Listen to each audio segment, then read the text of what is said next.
우리는 오늘 본문을 통해서 하나님께서 이스라엘의 분열을 허락하신 배경을 살펴보며 하나님의 백성이 지도자를 어떻게 바라보아야 하고 지도자는 하나님의 백성을 어떻게 섬겨야 하는지에 대해서 생각해 보고자 합니다.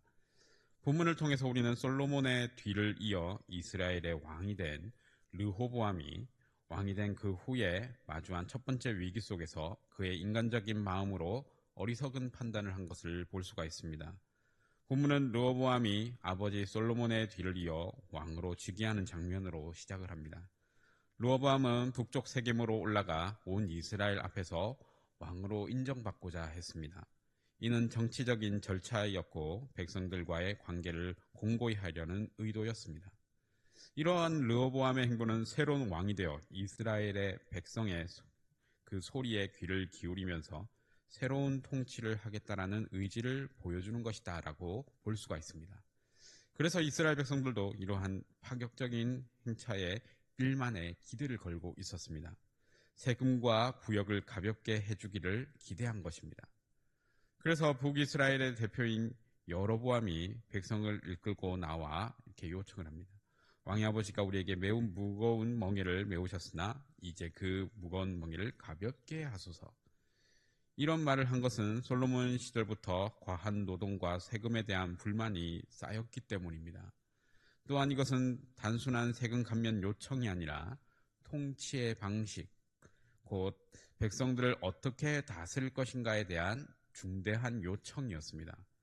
오랜 세월 동안 쌓인 백성의 고통과 소망이 담긴 진심이었습니다. 르호보암은 이 요청을 듣고 3일 후에 다시 오라라고 말합니다. 아버지 솔로몬의 말년에 그는 큰 건축과 사업과 외교적 야망을 위해 백성들에게 무거운 부역과 세금을 지웠습니다. 백성들은 피곤하였고 지쳐 있었습니다. 이제 그들에게는 새로운 왕으로 그 새로운 왕에게 성김의 통치를 요청하고 있었던 것입니다. 르호보암은 이 요청을 듣고 두 부류의 사람들에게 조언을 구합니다. 먼저 그는 자기 아버지 앞에서 섬겼던 원로들에게 묻습니다. 그들이 이렇게 말합니다. 왕이 오늘 이 백성을 섬기는 자가 되어 선한 말로 대답하시면 백성은 영원히 왕을 섬기리다. 이 조언은 지금 그때 당시 상황에서는 지혜로운 조언이었습니다. 하나님께서는 이스라엘 왕들에게 요구하셨던 것은 바로 하나님의 백성을 섬기는 자가 되는 것이었습니다. 그러나 르호보암은 그 조언을 버리고 자기와 함께 자란 소년들, 자기 또래의 젊은이들의 말을 따릅니다. 그들은 오히려 말하기를 내 새끼손가락이 내 아버지 허리보다 굵으니 내 아버지는 채찍으로 너희를 징계하으나 나는 전갈 채찍으로 너희를 징계하리라 라고 그렇게 말하라고 조언을 합니다. 이는 권력의 과시, 힘의 통치, 두려움에 기반한 지배를 나타내는 것입니다. 이 젊은 조언자들은 하나님의 뜻도 백성의 고통도 알지 못한 채 정치적인 자기 확장의 도구로 권력을 그렇게 이해하고 있었던 것입니다.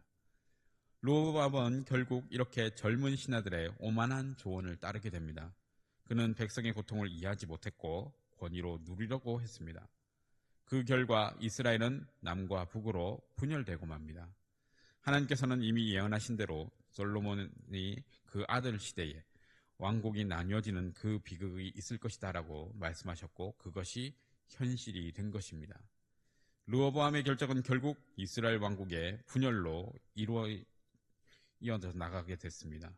그는 아버지 솔로몬의 지혜는 물려받지 못한 채 그 권력만을 물려받아서 교만과 완고함으로 다스리려고 했습니다. 이것은 오늘날 우리에게도 동일하게 적용해 볼 수가 있습니다. 하나님께서 맡기신 권위는 백성을 짓누르기 위한 권력이 아니라 백성을 섬기기 위한 책임이었습니다. 예수 그리스도께서는 제자들을 발을 씻기며 참된 통치자와 리더는 낮아지는 자임을 친히 보여주셨습니다. 우리의 삶 속에서도 우리는 가정에서, 교회에서, 사회에서 지도자로 세워진 자는 권세를 휘두르기보다는 먼저 섬기고 듣고 품는 자가 되어야 함을 우리는 말씀 속에서 알 수가 있습니다. 본문 이후에 15절에서는 이 일이 하나님께로 말미암은 것이다 라고 말씀하고 있습니다. 이는 르호보암의 어리석은 선택도 하나님의 주권 아래에 있음을 보여주고 있는 것입니다. 하나님께서는 인간적인 실수와 교만조차 당신의 뜻을 이루는 도구로 사용하십니다. 그리고 이제 북이스라엘의 지도자로 또 왕으로 또 등극하게 되는 여로보암에게 10지파를 주시기로 하신 하나님의 그 뜻은 이루어지며 그 안에서 이스라엘은 남북으로 나뉘어지게 됩니다. 이스라엘이 남북으로 나뉘어진 사건은 실제 역사 가운데 일어난 실제 사건입니다. 그런데 그 가운데 하나님의 경고와 계획하심과 인도하심이 그 인간 역사 가운데 있었음을 우리는 보게 됩니다. 하나님이 간섭하시고 주관하셔서 나라가 둘로 나뉘어진 사건을 통해 우리는 역사를 이끄시는 하나님의 계획이 지금도 우리 가운데 그리고 우리 교회 가운데 있음을 생각해 보게 됩니다. 하나님이 계획하셔서 이스라엘이 나누어졌다고 해서 르호보암의 책임이 면제되지는 않습니다. 그의 어리석음과 교만은 실제하는 죄였고 하나님 앞에서 반드시 심판을 받게 될 것입니다. 오늘 본문은 지도자에게 필요한 3가지를 보여주고 있습니다. 백성의 고통을 경청하는 마음, 지혜로운 조언을 구분하고 따르는 분별력, 권위를 섬김으로 사용하는 겸손한 자세입니다. 하나님은 우리 모두를 다양한 자리에서 지도자로 세우십니다. 가정에서 부모로, 교회에서는 직분자로, 사회에서는 일꾼으로 세우셨습니다. 그 자리는 특권이 아니라 섬김의 부르심인 것입니다. 우리는 현재 담임 목사님을 청빙하는 목적을 가지고 새벽기도로 나와왔습니다. 그 자리 또한 섬김의 부르심의 자리라고 볼 수가 있습니다. 하나님은 교회를 이끄시고 은혜를 주시며 성장시켜 주십니다. 그리고 그 일을 목사에게 맡기셨습니다. 에베소서 4장 11절과 12절에서 말씀하시기를 그가 어떤 사람은 사도로, 어떤 사람은 선지자로, 어떤 사람은 복음 전하는 자로, 어떤 사람은 목사와 교사로 삼으셨으니 이는 성도를 온전하게 하여 봉사의 일을 하게 하며 그리스도의 몸을 세우려 하심이라.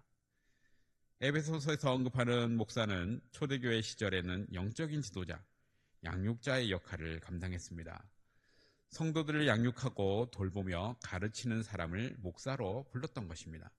그래서 에베소서에 언급되는 목사는 초대교회의 지도자 중 한 명으로 볼 수가 있습니다. 지금의 목사는 제도화되고 설교와 성례 집례 등 다양한 직책을 수행하는 직분이 되었습니다. 이렇게 지금의 공적인 직책으로 공식적으로 교단에서 임명된 목회자이지만 그 뿌리는 같다라고 볼 수가 있습니다. 오늘 본문에서 지도자의 역할의 중요함을 이야기하고 있습니다.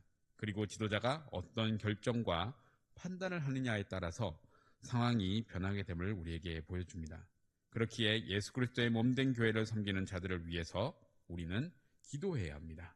그리고 오실 담임 목사님을 위해서도 함께 기도해야 합니다. 이 시간 우리 함께 기도하실 때 역사의 주관자 되시는 하나님께서 우리 교회와 나의 인생을 이끌고 계십니다.